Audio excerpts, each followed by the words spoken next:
नमस्कार मंडळी, स्वाद आपल्या घरचा या रेसिपी चॅनलवर तुम्हा सर्वांचे अगदी मनापासून खूप खूप स्वागत आहे. आज मी तुम्हाला माझ्या घरगुती पद्धतीने मेथीची भजी कशी करायची ते सांगणार आहे. त्याला तुम्ही मेथी पकोडाही म्हणू शकता. कुठलाही पदार्थ एखाद्या वेळी बघा त्यामध्ये ठरवून तुम्ही साहित्य टाका तरीही पाहिजे तशी चव उतरत नाही. आणि एखाद्या वेळी अचानक तुम्ही एखाद्या पदार्थामध्ये कुठलंही जर साहित्य टाकलं तर बघा त्याची चव किती बदलते. आज मी असेच एकदा ही रेसिपी ट्राय करून बघितली आणि ते इतकी छान भजी झाली, म्हटलं ती तुमच्यासोबतही शेअर करूया. आतून छान पोकळ, जाळीदार, तसंच ही भजी तेलकट अजिबात होत नाही. चला मग करूया सुरुवात. तर आता आपण 2 वाटे इथे बेसन पीठ घेतलेलं आहे. बेसन पीठ छान बारीक असं आपल्याला घ्यायचं आहे. तेव्हाच भजी छान आपली पोकळ, जाळीदार आणि नरम अशी तयार होतात. अजिबातही भजी कडक होत नाहीत. आणि हो, रेसिपी जर आवडली तर चॅनललाही नक्की सबस्क्राईब करून एक लाईक करायला विसरू नका. इथे आपण तांदळाचं पीठ घेतलेलं आहे 3 चमचे. पोहे खाण्याचा जो आपला चमचा असतो त्याच चमच्याने मी 3 चमचे तांदळाचं पीठ घेतलं आणि ते सुद्धा छान आपल्याला बारीक पाहिजे.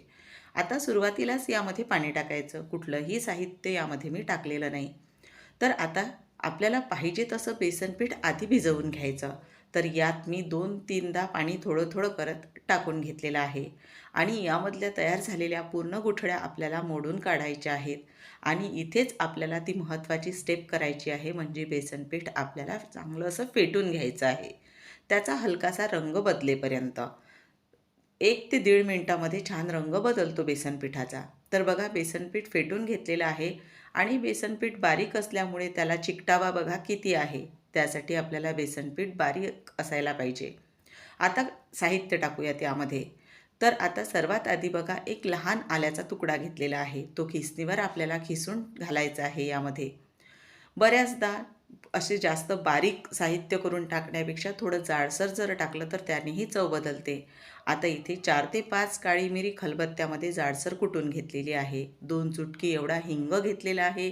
त्याचबरोबर पाव चमचा धना पावडर आणि इथे आपण यामध्ये ओबडधोबड असे धणे करून घेतलेले आहेत 1 चमचा आणि अर्धा चमचा आपल्याला जिरे घालायचे आहेत. त्याचबरोबर चुटकीभर एवढी हळद. हळद जास्त वापरायची नाही आपल्याला. आणि आता बघा, इथे आपण लाल तिखट फक्त पाव चमचा एवढंच घेतलेलं आहे आणि 2 ते 3 हिरव्या मिरचीचे काप घेतलेले आहेत करून. आता आपल्याला यामध्ये लिंबाचा 1 चमचा रस घालायचा आहे. इथे आपण लिंबाचा रस आधीच घातलेला आहे, तर लिंबूही दाखवते तुम्हाला बघा. आता घातलेलं सर्व साहित्य एकत्र करून घ्यायचं आहे आपल्याला. तर चमच्याच्या मदतीने पूर्ण साहित्य आपण एकत्र आधी करून घेणार आहोत. अजूनही साहित्य राहिलेले आहेत आपले टाकायचे. तर आता यामध्ये आपल्याला अगदी 2 चुटकी एवढाच खाण्याचा सोडा घालायचा आहे आणि या सोड्यावर आपल्याला कळकळीत तेल घालायचं आहे. ही महत्त्वाची स्टेप आपल्याला करायची आहे. यानेच आपली भजी छान जाळीदार अशी तयार होतील.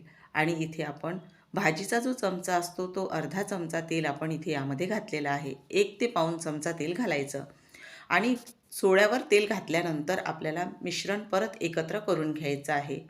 आता बघा, मी वाटीभर एवढी मेथी स्वच्छ धुवून ती हलकीशी चिरून घेतलेली आहे. जास्त मेथी चिरून घ्यायची नाही. बऱ्याचदा मग ती मेथी कडवट लागते चवीला.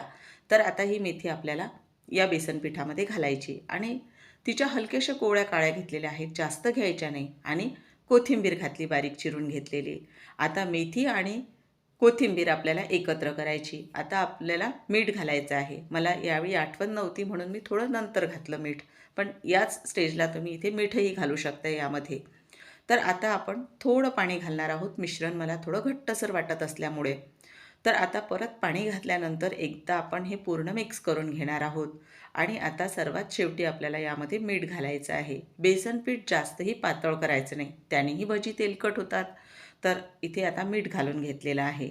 आणि जास्त जर कडक तुम्ही बेसन पीठ तयार केलं तर भजी कडक तयार होतात. तर बेसन पीठ हे व्यवस्थित आपल्याला त्यामध्ये पाण्याचं प्रमाण ठेवावं लागतं. आता बघा, अशी बेसन पिठापासून आपल्याला ही भजी तेलामध्ये सोडायची आहे. तेल कडकडीत गरम केलेलं आहे आणि गॅसची स्पीड मीडियम ठेवून आपल्याला एक एक करत भजी यामध्ये सोडायची आहेत. भजी बघा, स्वतःवरून छान वर येईपर्यंत आपल्याला ती पलटवायची नाहीत. आणि बघा किती छान टम्म फुगायला लागलेली आहेत भजी. आता हे आलटून पालटून छान दोन्हीही बाजूने आपल्याला तळून घ्यायची आहेत.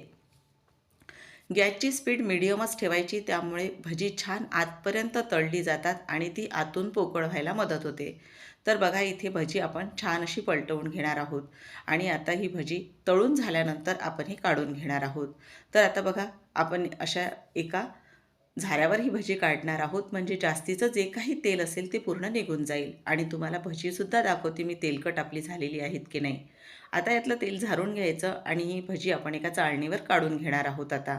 आणि याचा रंगही बघू शकता तुम्ही काय सुरेख आलेला आहे. बघता क्षणीच खावीशी वाटतात.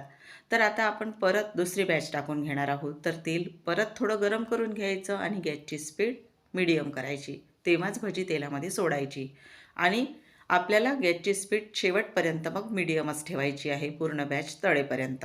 आता ही बॅचसुद्धा आपली तळून झालेली आहे. ही सुद्धा मी काढून घेते. जास्तही काळपट रंगावर भजी तळायची नाहीत. बघू शकता भज्यांना किती छान रंग आलेला आहे. तर आता ही आपण एका ताटामध्ये काढून घेणार आहोत. सोबत खाण्यासाठी हिरवी चटणीसुद्धा मी केलेली आहे आणि टोमॅटो सॉस. आता राहिला फक्त आपल्याला एक हिरवी मिरची.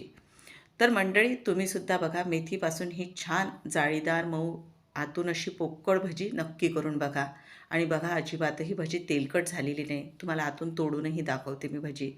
तर बघा किती छान पोकळ अशी तयार झालेली आहे. तर एकदा या कडाक्याच्या थंडीमध्ये तुम्हीसुद्धा गरमागरम चहासोबत ही भजी एकदा ट्राय करून बघा. करायला अगदी साधी सोपी अशी आहेत, झटपट तयार होणारी आहेत आणि एकदा माझ्या या घरगुती पद्धतीने तुम्हीसुद्धा ट्राय करून बघा. आणि तुम्हाला ही रेसिपी कशी वाटली आणि तुम्ही केल्यानंतर तिची चव तुम्हाला कशी वाटली हे सुद्धा कमेंटमध्ये सांगायला विसरू नका. अशा छान छान आणि घरगुती साध्या सोप्या रेसिपी पाहण्यासाठी चॅनलला सबस्क्राईब करून एक लाईक नक्की करा. पुन्हा अशाच छान आणि उपयुक्त रेसिपीसोबत भेटू. तोपर्यंत धन्यवाद.